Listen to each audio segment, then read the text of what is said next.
County in central Virginia, the city of Fredericksburg in central Virginia, northeastern Spotsylvania County in central Virginia, until 4:30 p.m.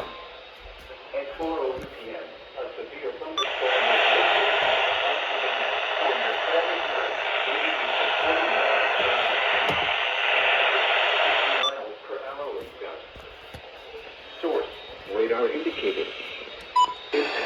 Damage and winds will cause some trees and large branches to fall. This could injure those outdoors, as well as damage homes and vehicles. Roadways may become blocked by downed trees. Localized power outages are possible. Unsecured light objects may become projectiles.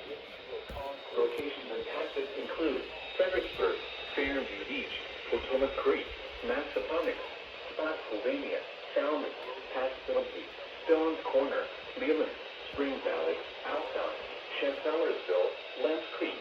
This is the only alert I'm probably going to get. For your protection, move to a superior room on the lowest floor of a building. To report severe weather, contact the nearest law enforcement agency. Oh, they brought the message back.